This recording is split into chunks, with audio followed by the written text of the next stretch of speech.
High guys, good morning and welcome back to my vlog channel. কেমন আছো তোমরা সবাই? তো আশা করছি তোমরা সবাই অ্যাজ ইউজুয়াল জাস্ট ফরওয়ার্ড আছো। আজকে দিনটা তোমাদের সবার খুব ভালো কাটবে। তো আজকে তো আজও রেডি হয়েও যেতে পারলাম না জিমে, বৃষ্টি হলো 2 ঘন্টা ধরে, প্রায় 2 ঘন্টার বেশিই হবে। তো যাই হোক, এই স্নান টান করে পুজো দিলাম ঠাকুরকে, পুজো টুজো দিয়ে এবার স্কিন কেয়ারটা করবো, তারপর লাঞ্চে বসবো। তো চলো without further delay let's start today's video. I hope কি আজকের এই ব্লগটা দেখতে তোমাদের সবার খুব ভালো লাগবে। আজকে লাঞ্চের মেনু এখানে আছে রাইস, এখানে আছে উচ্ছে কুমড়ো ভাজা, এখানে আছে ঢালু ঢালু পোস্ত, মুসুরির ডাল, পমফ্রেট মাছের আলু দিয়ে ঝোল, আর এখানে আছে হচ্ছে ফল। এখানে রয়েছে পাইনাপেল, রয়েছে মোসাম্বি, রয়েছে শসা, রয়েছে আম রয়েছে। তো চলো আর বেশি দেরি না করে লাঞ্চটা করে নেই।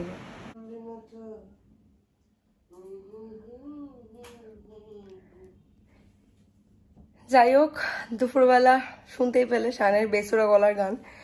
তো দুপুরবেলা ও সার্ভিসিং করেই চলে এসছে।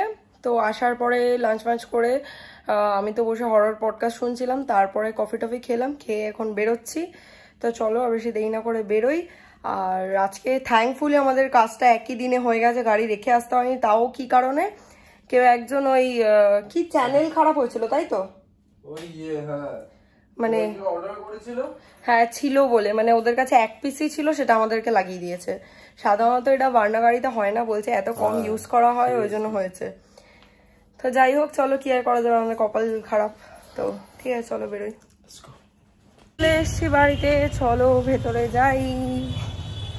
কালকে তো আবার ছাদের ওপর, বিশ্বাস করো, দেখো ওই যে দেখছো ছাদের উপর একটা বিড়াল বসে আছে। এত ভয় পেলাম না দেখে, মানে আমার যেন বুকটা ছ্যাত করে উঠলো। কি বলবো, আমি এমনিতে কিন্তু আমি বিশাল ভীতু, মানে আমার বলতে একটু লজ্জা নেই, আমি সাংঘাতিক লেভেলের ভীতু।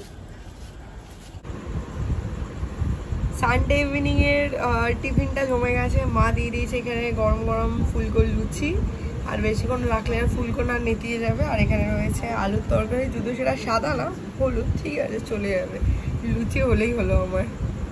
High guys, good morning. আজকে সকাল সকাল একটু তাড়াতাড়ি উঠেছি, বিকজ আজকে পেইন্টারের আসার কথা রয়েছে। তো ঝপাঝপ সব রান্নাবান্না কমপ্লিট করতে হবে। তো চলো, কালকে আর কোনো ব্লগ করা হয়নি, ইনফ্যাক্ট কালকে একটু কমই ব্লগ করা হয়েছে। সেটা বিকজ কালকে কোথাও যাওয়াও হয়নি। কালকে সোজা বিকেলবেলা বাড়িতে গেলাম, ওখানেই ছিলাম, লুচি ফুচি খেলাম, বাবা মায়ের সাথে গল্প করলাম, মায়ের সাথেই স্পেসিফিক্যালি গল্প করলাম, কারণ বাবা সন্ধ্যেবেলা একটু টিভি দেখে।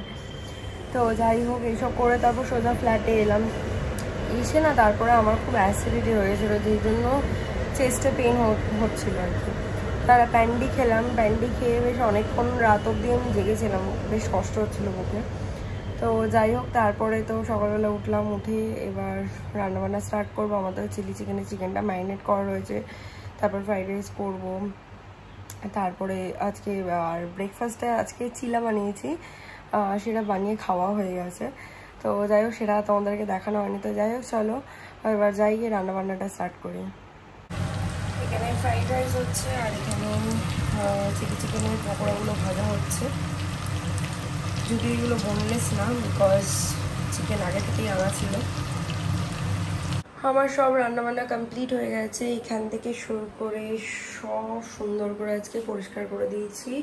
আর যেহেতু কালকে স্বপ্ন আসবে না, ওই জন্য বাসনও মেজে দিয়েছি রান্নাবান্না কমপ্লিট করে, পুরো ক্লিন টিপটপ। একটু জানলাটা খুলে রেখেছি, তাহলে হাওয়ায় যদিও কোনো জল টল থাকে তাহলে শুকিয়ে যাবে। পায়রার জ্বালায় কি করে রাখতে হয়েছে, ময়নামতির একটা ব্রাঞ্চেস না এমনি টুকরে টুকরে ফেলে দিচ্ছিল খুঁটে। আর এটাই রজনীগন্ধা ফুলটায় এত, মানে গাছটায় এত বড় একটা কুড়ি হয়েছিল, মানে ফুটবে, সেটাকে টুকরে টুকরে ফেলে দিয়েছে। কি করবো কে জানে এই পায়রাগুলোকে নিয়ে। এইখানেও দেখো, এটার তো পুরো ন্যাড়াই করে দিয়েছিলাম, আমি ভেবেছিলাম মরে যাবে, কিন্তু না, আবার পাতা ফাতা বেরোচ্ছে। আর এই যে এখনো আমার চন্দ্রমল্লিকা গাছগুলোর মাঝে সাঝে ফুল হয়। এই যেমনি ধরো এটাই কুড়ি এসছে, তাই না, বুঝতে পারছো কি না, এই যে কুড়ি এসছে, ফুল হবে হয়তো, অনেকগুলোই কুড়ি এসছে। এটা ফুল হয় কিন্তু কম হয়, যেহেতু এটা শীতকালের গাছ। না ফোকাসই নিচ্ছিল না নাকি। আর তো সব গাছই দেখতে পাচ্ছ ঠিকঠাকই রয়েছে। অনেকক্ষণ ধরে প্লাম্বারের অপেক্ষা করলাম, প্লাম্বার তো এলো না, আর এদিকে পেইন্টারও আসেনি, পেইন্টার নাকি ভুলে গেছে যে আজকে ওনার আসার কথা। তো যাই হোক, পেইন্টার তো কালকে চলে আসবে আমি জানি, পেইন্টের যে লোকটা উনি এতটাই রেসপন্সিবল না, উনি ঠিক কাল চলে আসবে। বাট এই প্লাম্বার বিগত 1 সপ্তাহ ধরে আমাকে জ্বালাচ্ছে, রোজই বলে আসবো, রোজই আসে না। তো আমি আজকে ফাইনালি ইন্টেরিয়ারের যিনি মানে হেড ওনাকে জানালাম, তো উনি কথাবার্তা বলেছে মেবি হয়তো কালকে এসে যাবে। তো যাই হোক, ওনার জন্য অপেক্ষা করতে করতে আমার এত লেট হয়ে গেল, আমার কখন রান্না হয়ে গেছে। আমি খালি ভাবছি উনি আসবে, কারণ আমাকে ফোন করে মানে যে আমার ইন্টেরিয়ারের যে অ্যাসিস্ট্যান্ট উনি জানালেন যে আসবে, সকালবেলা ফোন করে বললো। তাহলে আমি ঠিক আছে রান্নাবান্না করে অপেক্ষা করছি, কারণ বাই চান্স উনি এসে গেলে তখন আমি যদি অন্য কাজে ব্যস্ত থাকি তখন মুশকিল হয়ে যাবে। আর প্লাম্বারের ব্যাপারটা কীরকম বলো তো, আমরা না নতুন ট্যাপ কেনার কথা ছিল, তো আমরা শাহিন আমাকে সাজেস্ট করলো যে না আগে ট্যাপ কিনিস না, দেখ যদি ওই ট্যাপটা রিপেয়ার করতে পারে, যদি রিপেয়ার করতে পারে তো ভালো, যদি না রিপেয়ার করতে পারে তাহলে সামনে আমাদের একটা দোকান আছে, মানে হার্ডওয়্যার স্টোর আছে, ওখান থেকে গিয়ে মানে ওনাকে টাকা দিবি, উনি গিয়ে নিয়ে আসবে। তো এরকমই কথাবার্তা বলাও রয়েছে মানে ইন্টেরিয়ারের লোকের সাথে, যে প্লাম্বারকে যেন ওইভাবেই পাঠায়, যে সারানোরও জিনিসপত্রও যেন উনি নিয়ে আসে, আর যদি নতুন কল লাগাতে হয় সেই সবের জিনিসপত্রও যেন নিয়ে আসে, প্লাস সিলিকন গানও যেন নিয়ে আসে, কারণ যদি নতুন কল লাগাতে হয় তারপর তো ওই জায়গাটাকে সিলিকন দিয়ে সিল করতে হবে। তো সবই বলা ছিল। যাই হোক, উনি তো এলো না, উনি ফোনই ধরছেন না, তো আর কি করা যাবে। তো আমি এখন স্নানেই যাচ্ছি।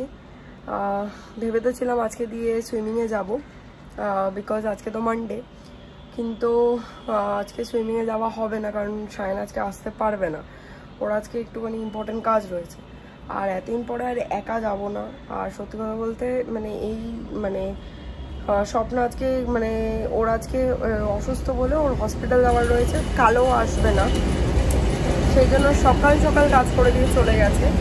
তো সেই কারণে অনেক কিছুই ও কাজ করে যায়নি, যেরকম ধরো আমি রান্না করলাম, করে বাসনগুলো মাজলাম, তারপরে বেডরুমের কয়েকটা মানে গুছানোর কাজ থাকে, মানে ও জামা কাপড় ভাঁজ টাজ অনেক সময় করে দেয়, তো সেগুলো ভাঁজ টাজ করলাম, তারপরে বিছানা ফিছানা ঠিক করলাম, এগুলো করে যায়নি আজকে, তাড়াহুড়োর মধ্যে ছিল বলে ওইগুলো কিচ্ছু আজকে করে যায়নি। তো সেই সব কাজগুলো করলাম, করে টোরে এবার ফাইনালি এখন আমি স্নানে যাব। তো যাই হোক, আজকের ভিডিওটা বাস এই অবধি রাখছি। আই হোপ কি দেখতে তোমাদের ভালো লেগেছে, ভালো লেগে থাকলে একটা লাইক করে দিও, কমেন্ট করে দিও, শেয়ার করে দিও, চ্যানেলটাকে সাবস্ক্রাইব করে দিও, পাশে থাকা বেল আইকনটাতে ক্লিক করে দিও। তোমাদের সাথে আমার আবার দেখা হবে কালকে একটা ব্র্যান্ড নিউ ভিডিওর সাথে। Till then guys, good night, bye bye, take care and have a lovely day ahead. Stay happy, stay healthy, stay fit and stay positive. Tata.